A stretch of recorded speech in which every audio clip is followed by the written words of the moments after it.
Bien, pues vamos a compartir la palabra y le voy a pedir por favor que me acompañe a Hebreos capítulo 4, versículos del 12 en adelante. Acompáñeme por favor en su Biblia a buscar en el libro de Hebreos capítulo 4, versículo 12 en adelante. Dice la escritura así: porque la palabra de Dios es viva y eficaz, y más cortante que toda espada de dos filos, y penetra hasta partir el alma y el espíritu, las coyunturas y los tuétanos, y discierne los pensamientos y las intenciones del corazón. Discierne los pensamientos y las intenciones del corazón. Dice antes, es como una espada de dos filos, más cortante, que penetra hasta partir el alma y el espíritu, coyunturas y tuétanos, discierne los pensamientos y las intenciones del corazón. Y es importante que hagamos un énfasis en las cosas del alma y de las cosas del espíritu. Las cosas del espíritu tienen que ver, para un creyente nacido de nuevo, con todo lo que Cristo es, con todo lo que la palabra de Cristo es, con el evangelio, con las buenas nuevas, con todo lo que nos fue concedido por gracia en Cristo, con el corazón de Dios, con la voluntad de Dios, con el propósito de Dios, no solo para la humanidad, sino para ti y para mí. Y cuando hablamos de las cosas del alma, el alma es la que interactúa en este mundo. Recuerde que este mundo está en caos, este mundo está en tinieblas desde el pecado original. Así es que el alma es la que interactúa con el mundo juntamente con nuestro cuerpo. El alma es la que tiene los pensamientos, la que tiene los sueños, la que tiene las decisiones, la que tiene los deseos, la que percibe y trae señales respecto a los sentidos. Nuestros ojos que están en nuestro cuerpo, nuestros oídos, nuestra boca, nuestro olfato, nuestro tacto, están en un contacto perfecto y unido con el alma. Así es que lo que vemos entra al alma o se discierne en el alma, lo que palpamos, lo que olemos, lo que gustamos, lo que hablamos, etcétera. Así es que es muy importante que cuando el creyente nació de nuevo, permite que por la palabra sea renovado nuestro sistema de pensamientos que se encuentra en el alma. Y entonces, tanto el alma, el comportamiento, el interés, los sueños, las decisiones, la voluntad es transformada por el poder de la palabra y nuestro cuerpo vivificado por el poder de la palabra. Entonces podríamos decir que un creyente nacido de nuevo está en armonía en su cuerpo, en su alma y en su espíritu, o en su cuerpo y en su alma, así como su espíritu es, así como Jesús es. Recuerda que el creyente nacido de nuevo es uno con Cristo, tenemos el espíritu de Cristo en nuestro interior. Por cuanto somos hijos, Dios envió el espíritu de su Hijo a nuestros corazones. Fuimos creados en la justicia y santidad de la verdad. El que se une con el Señor, como tú y yo, si somos creyentes nacidos de nuevo, un espíritu es con Él. Somos nuevas criaturas en Cristo. Así es que este es el diseño de Dios. Pero lo interesante aquí es que la palabra es la que nos ayuda, porque aunque seamos creyentes, aunque tengamos el Espíritu de Dios, nuestra alma está propensa, porque nuestra alma no es un alma redimida y nuestro cuerpo no es un cuerpo redimido. Ellos lo serán hasta que Jesús venga por su iglesia. Pero nuestro espíritu es un espíritu nuevo, perfecto, como el Espíritu de Cristo es. Así es que no nos garantiza el alma ni el cuerpo que puedan armonizar con el espíritu a la manera de Dios en la vida abundante de Cristo si no están siendo renovados, limpiados continuamente por la palabra. De tal manera que entonces necesitamos la palabra que nos ayuda a discernir, que parte las cosas que son del alma y las cosas que son del espíritu, para que nosotros podamos entender si lo que pensamos, lo que deseamos, lo que soñamos, la voluntad a la que estamos siendo dirigidos, está siendo dirigida por el alma sin Cristo, es decir, en la contaminación, suciedad o corrupción de este mundo, o si nuestra voluntad, nuestros sueños, nuestras decisiones, el propósito que estamos caminando, que estamos siguiendo día a día, está siendo dirigido, discernido por el Espíritu. En una decisión en una manera de vivir, en una manera de pensar, es importante entender qué es lo que es de Cristo, qué es lo que es según Cristo, según la palabra de verdad, según el Evangelio, según lo espiritual, y qué es lo que es carnal, según la carne. Dice la Escritura que el que pone su mente en las cosas de la carne encontrará muerte, pero el que pone sus ojos, su mente en las cosas del Espíritu tendrá vida y paz. Así es que vamos a seguir leyendo y después vamos a regresar o vamos a estar insistiendo en este versículo que tiene que ver con que la palabra de Dios es viva y eficaz y nos ayuda a poder discernir los pensamientos y las intenciones del corazón, cuáles de estos son del espíritu y cuáles son del alma. Bien, dice 13, y no hay cosa creada que no sea manifiesta en su presencia, antes bien todas las cosas están desnudas y abiertas a los ojos de aquel a quien tenemos que dar cuenta. Dice versículo 14, por tanto, teniendo un gran sumo sacerdote que traspasó los cielos, Jesús el Hijo de Dios, tengamos nuestra profesión, retengamos nuestra profesión, porque no tenemos un sumo sacerdote que no pueda compadecerse de nuestras debilidades, sino que uno que fue tentado en todo según nuestra semejanza, pero sin pecado. Es decir, nosotros no somos perfectos, pero no nos levantamos con la voluntad o propensos a pecar, sino nos levantamos adorando y exaltando al Señor, deseando conocer al Señor en su palabra, permitiendo que la palabra renueve nuestras vidas para vivir a la manera de Dios, para vivir en lo mejor de Dios, en la vida abundante de Cristo. Dice, acerquémonos pues confiadamente al trono de la gracia para alcanzar misericordia y hallar gracia para el oportuno socorro. Acerquémonos pues confiadamente al trono de la gracia. ¿Cómo te puedes acercar confiadamente? Cuando no hay nada, no hay ningún pero. ¿Cómo nos podemos acercar confiadamente ante el trono de la gracia de nuestro Dios?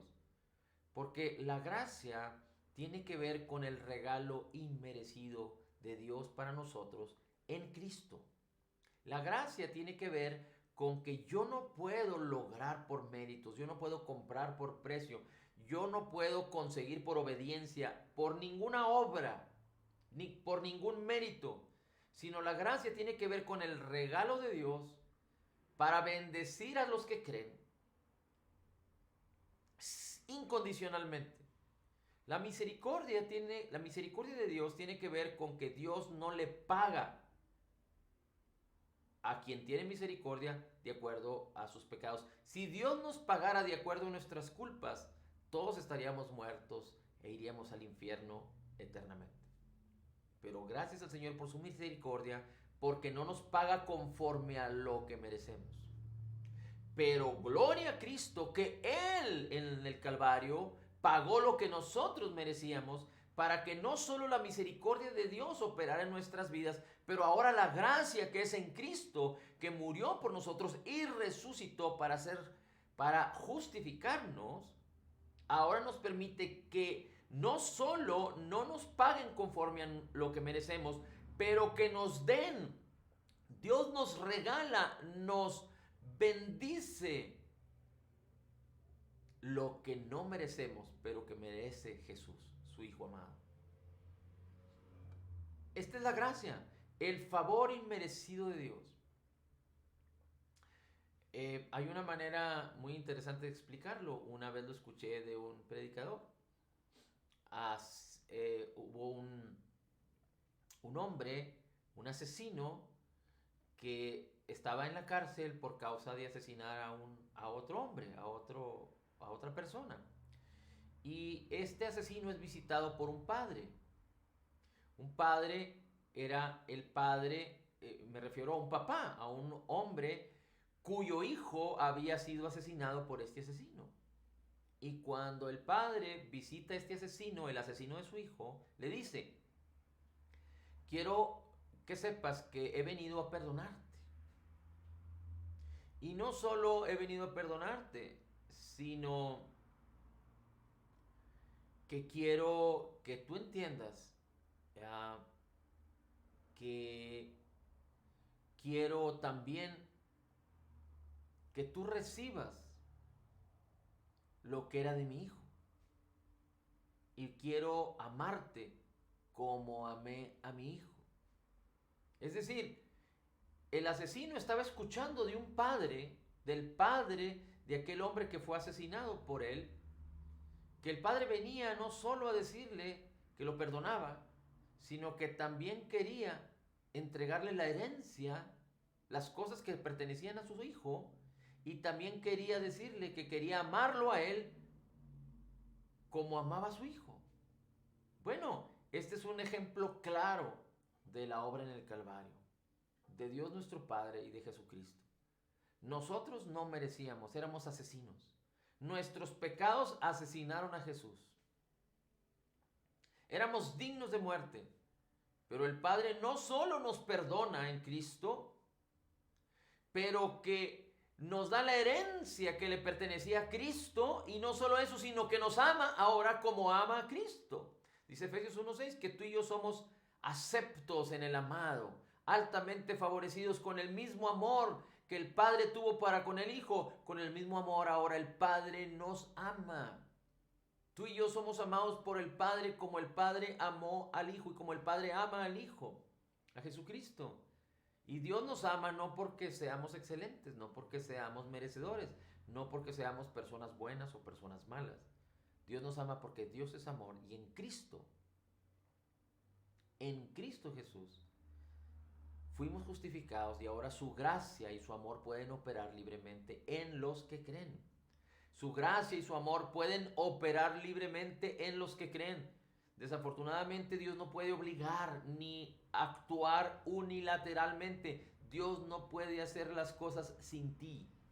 Así es que si Dios es amor y Dios es abundancia de gracia en Cristo Jesús, te necesita a ti, que tú creas para que tú puedas experimentar el amor y la gracia de Dios. Bien, pero dice la Escritura: acerquémonos pues confiadamente ante el trono de la gracia. Quiere decir que no es por nuestra manera de pensar, nuestras culpas, nuestros pecados, pero es entendiendo que su amor en la cruz y su sacrificio en la obra terminada, completa y perfecta nos perdonó totalmente, y ahora somos justicia de Cristo para con Dios. La guerra ha terminado, tenemos paz para con Dios.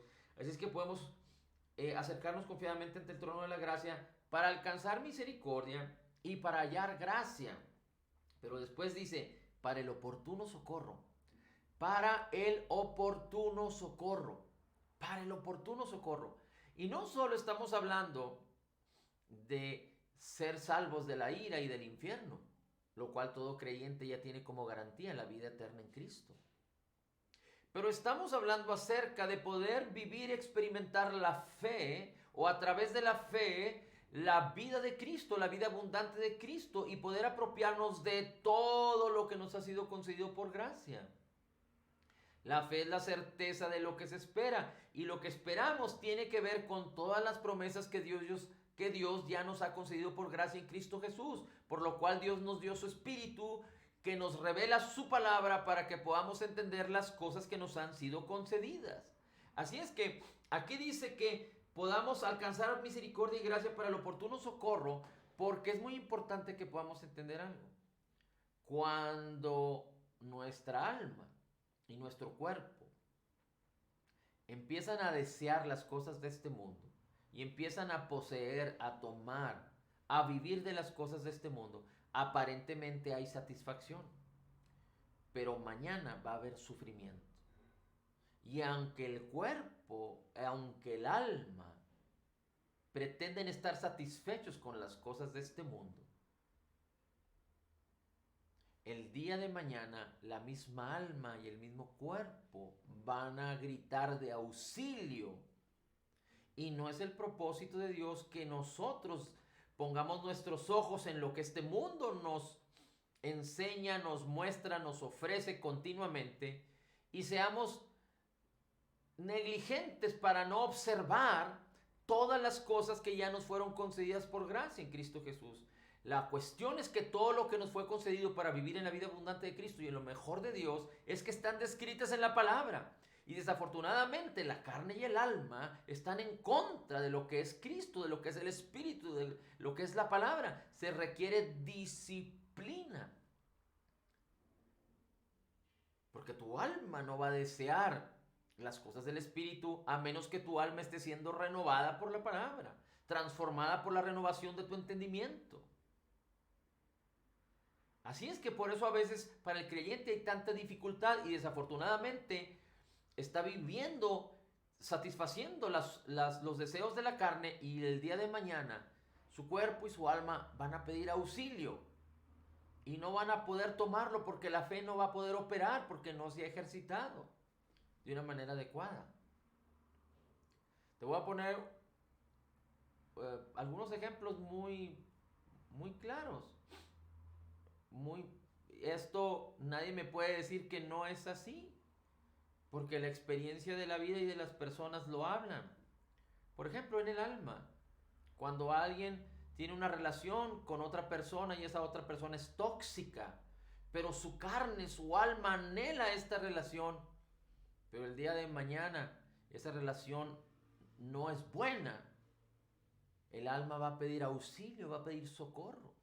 Por ejemplo, cuando dos jovencitos que no están en edad de matrimonio, pero empiezan a entrelazar sus sentimientos, sus almas, pero lo que existe realmente es codicia en esa edad.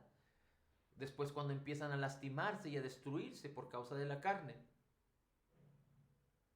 el alma y el corazón de la muchacha, del muchacho, empiezan a clamar por auxilio, porque se sienten tristes, deprimidos, se sienten mal consigo mismos, odian. Y en cualquier otra relación también. Por ejemplo, cuando alguien tiene un problema, digamos, con sus encías, y a lo mejor a ti te ha pasado, y sientes dolor, pero después empiezas a estimular tus encías con tus dedos o con algún artefacto para quitar ese dolor. Y aparentemente se siente satisfacción y alivio, pero lo que estás haciendo es que estás lastimando más tus encías y el día de mañana la herida va a estar más grande. Como cuando te sale una roncha o digamos que el piquete de un zancudo en tu brazo, en tu cuerpo, y sientes comezón y empiezas a rascarte, empiezas a quitar la comezón. Pero el día de mañana te vas a hacer quizá una cortada, algo más grande y vas a sentir dolor. Entonces a veces las cosas de la carne parece ser que son satisfactorias, parece ser que llenan, que cubren la necesidad del alma y del cuerpo, pero el resultado mañana va a ser tristeza, depresión, dolor, sufrimiento. ¿Cuántas personas comen cosas que para el gusto son extraordinarias? Las personas que comen demasiado es porque hay un problema del gusto en donde no pueden controlar sus apetitos y el día de mañana sus cuerpos se enferman y padecen gran cantidad de situaciones de enfermedades por causa de que siguen los deseos de su carne, siguen los deseos de su cuerpo, de su alma. Y entonces el alma y el cuerpo van a pedir ayuda, van a pedir socorro. Y aquí dice la Escritura que tienes que acercarte ante el trono de la gracia para que salves cada parte de tu ser que ha sido conquistado por la carne, para que auxilies cada parte de tu ser. Si tu alma está guiándose por la vanidad de los ojos, porque eres un comprador compulsivo, porque te estás relacionando con una persona tóxica, porque estás destruyendo a la familia, porque estás destruyendo la relación con tus hijos, con tus padres, con tus hermanos, con tu cónyuge, porque estás causándote un daño a ti mismo, cualquier situación, tu vida está pidiendo auxilio. Y no estoy hablando de ir al infierno, porque estoy hablando al creyente nacido de nuevo, pero estoy hablando de vivir en la vida abundante de Cristo y dejar de sufrir en este mundo. Y la única manera es permitir que la fe sea el enlace, el puente, la mano que causa que todo lo que ya nos ha sido concedido por gracia, todo lo podamos entender, discernir. La palabra es la que hace esto. Recuerda que la fe y la palabra son uno. La fe es como nuestro siervo y la fe viene por el oír la palabra. Pero leímos en Hebreos que la palabra discierne las intenciones y los pensamientos del corazón. La palabra penetra. La palabra transforma, la palabra nos hace concebir y que podamos dejar de ver, admirar, soñar y anhelar las cosas de este mundo para concebir, imaginar, ver, meditar y anhelar las cosas de la vida abundante de Cristo. Te voy a leer o vamos a platicar rápidamente de dos ejemplos, muy rápido, para que podamos entender un poquito más cómo es que opera esto. Pero una historia está en Lucas 16, 19. En Lucas 16, 19 dice la escritura que había un hombre muy rico y había un hombre mendigo. Y ambos murieron. Y cuando estaba el hombre muy rico en el infierno, en el Hades, dice la escritura, entonces pide auxilio. Dice, por ejemplo, en el versículo 24 del capítulo 16 de Lucas. Entonces, el hombre que estaba en el infierno, tú puedes leer el contexto en tu casa después.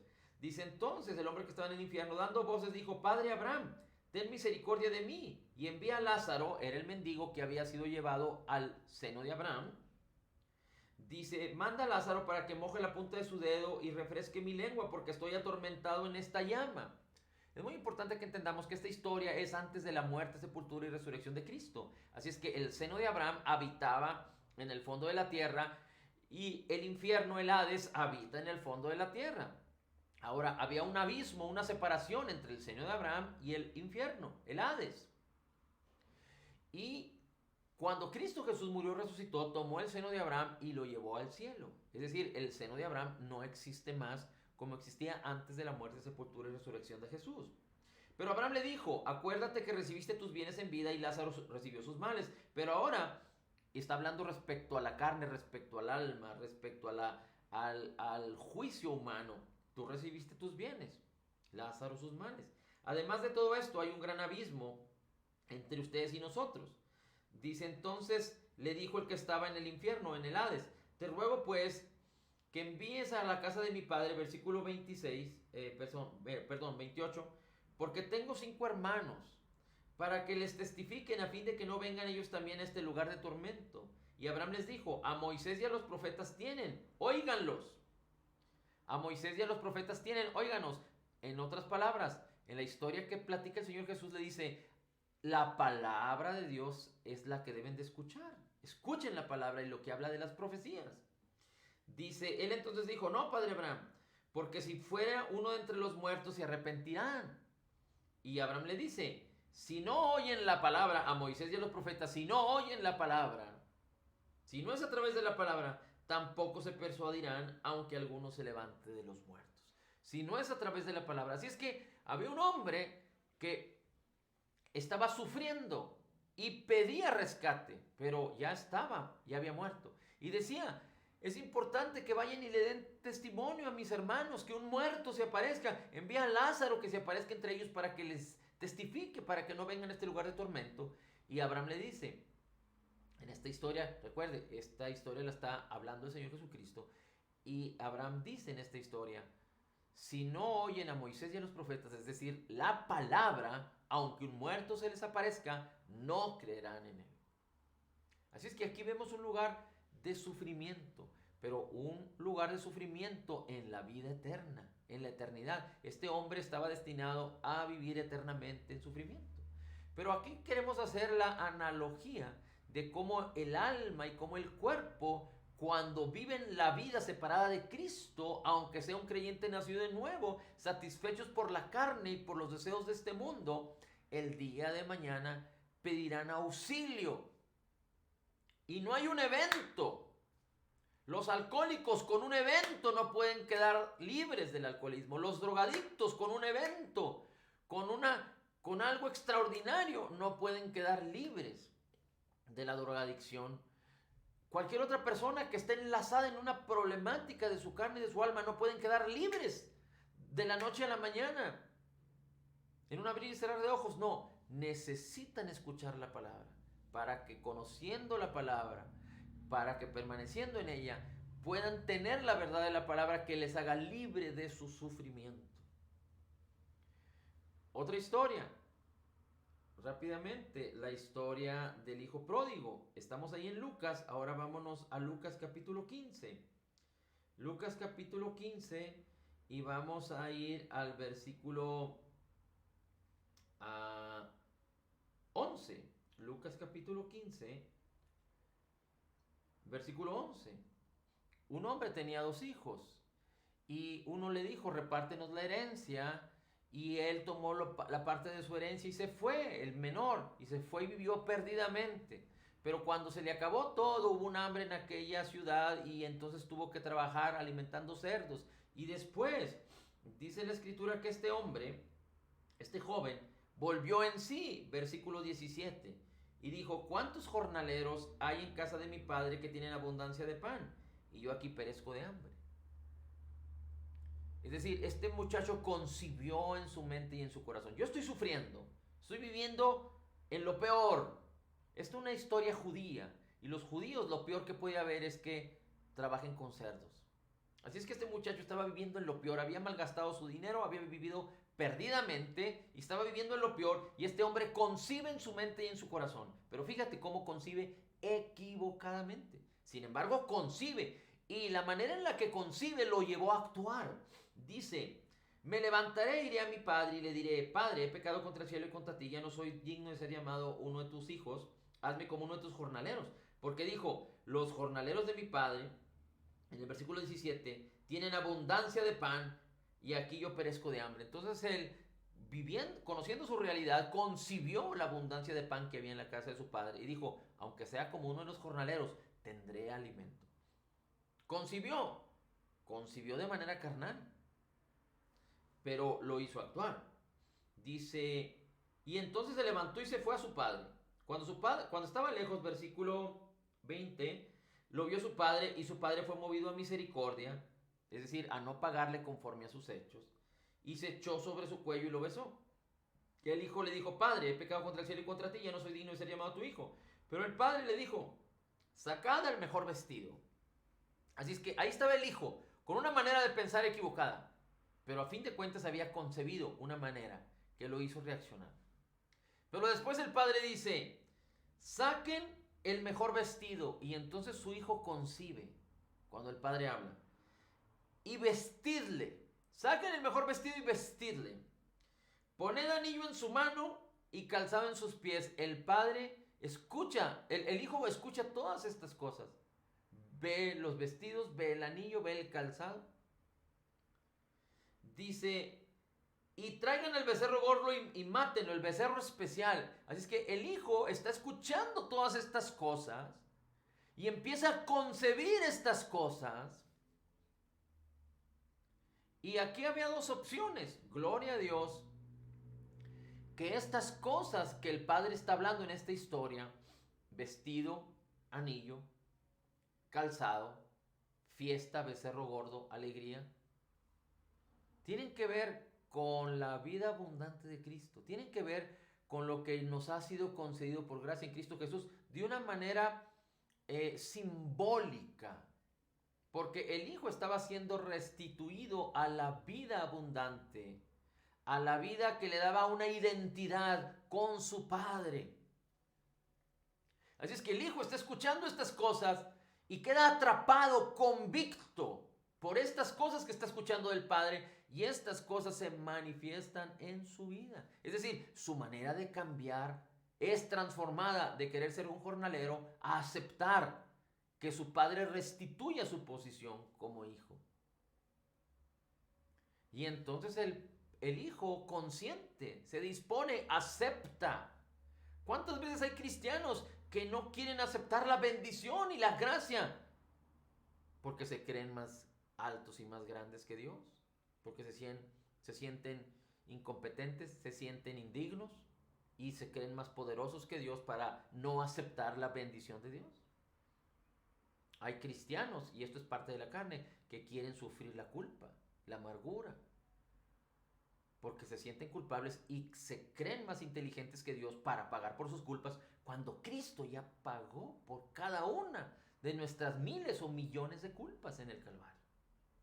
Pero fíjense después cómo después empiezan a hacer fiesta y viene el hijo mayor que siempre había estado en casa de su padre, pudiendo vivir en la identidad del padre y con las bendiciones del padre, pero viene y dice, versículo 25, y su hijo mayor estaba en el campo y cuando vino se acercó, oyó la música y las danzas y llamando a uno de los criados preguntó qué era esto, 27, y él dijo, tu hermano ha venido y tu padre ha hecho matar al becerro gordo por recibirle sano y bueno. Entonces se enojó, juicio humano, se enojó porque crees, el hijo mayor creía que las personas deben de vivir conforme a lo que merecen. Dice, se enojó y no quería entrar, pero salió su padre y le rogaba que entrase. Y el hijo mayor le responde, yo he estado aquí todos estos años y te he servido y no te he obedecido y nunca me has dado un cabrito. Es decir, él lo estaba viendo todo por méritos, por méritos, por méritos y juzgando por méritos. Esto es humano. Desafortunadamente así funciona este mundo y estamos muy a veces sumergidos en esta cosa, ver las cosas por mérito en las escuelas, en los lugares, a veces en el supermercado, a veces en los bancos. Creemos que las cosas deben de ser por mérito. Las posiciones en la fila, que nos atiendan antes, creemos que es por mérito. Pero cuando vino, le dijo, no me has dado ni un cabrito. ¿Cómo? Dice el padre. Le dice el versículo 31, el padre entonces le dijo a su hijo, tú estás siempre conmigo y todas las cosas son tuyas. ¿Qué parte de todas las cosas son tuyas el hijo mayor no había entendido? ¿Qué parte de todas las cosas son tuyas, de toda la bendición que tenemos en Cristo Jesús, de la abundancia de la vida de Cristo, de todas las cosas que pertenecen a la vida de la piedad, de todas las cosas que pueden ser concebidas por la esperanza para que la fe las haga suyas? No hemos entendido. No las vamos a entender si no permitimos que la palabra, que es viva y eficaz, penetre, partiendo el alma y el espíritu, las coyunturas y los tuétanos, y discierna que esas cosas son del alma. Y cuando la palabra discierne que esas cosas son del alma y el espíritu está latente vivificando nuestras vidas, entonces nosotros vamos a poder, sin esfuerzo, rechazar las cosas que no nos convienen, que mañana van a causar que nuestro cuerpo y nuestra alma pida auxilio y socorro por causa del sufrimiento, y entonces vamos a aceptar las cosas que nos han sido concedidas por gracia para que a través de la fe podamos experimentarlas, apropiarlas, quedar convictos. La fe es la convicción de las cosas que no se ven, pero que por la palabra ya nos han sido reveladas. Escuchar la palabra, dice la historia. Oigan la palabra, dice la historia de Jesucristo cuando Lázaro y el rico. Solo la palabra es viva y eficaz. Solo la palabra es viva y eficaz. Y lo vamos a decir una y otra vez y vamos a permanecer en ello. Pero la animación es, busquemos la palabra que es viva y eficaz. No desistamos de la palabra maravillosa, gloriosa. Jesús es la palabra es Jesús. Jesús es la gracia es Jesús. Padre, el honor, la gloria y la alabanza es para ti. Bendito sea tu nombre. Gracias, Señor Jesús. Gracias por tu palabra. Gracias por tu Hijo amado Jesucristo, Padre. Gracias por tu Espíritu Santo en nosotros. Gracias por la oportunidad que nos das de estudiar, compartir, predicar, hablar, meditar en tu palabra. En Cristo declaramos que somos total y completamente perdonados y sanados. En Cristo declaramos que somos perfectamente justificados. En Cristo declaramos que somos profundamente amados. En Cristo declaramos que somos altamente favorecidos. En Cristo declaramos que somos grandemente bendecidos. Somos la justicia de Dios en Cristo Jesús. Como tú eres, así somos nosotros en este mundo. Recibiendo de la abundancia de tu gracia y del regalo de tu justicia, podemos declarar: todo lo puedo en Cristo que me fortalece. Amén, amén y amén.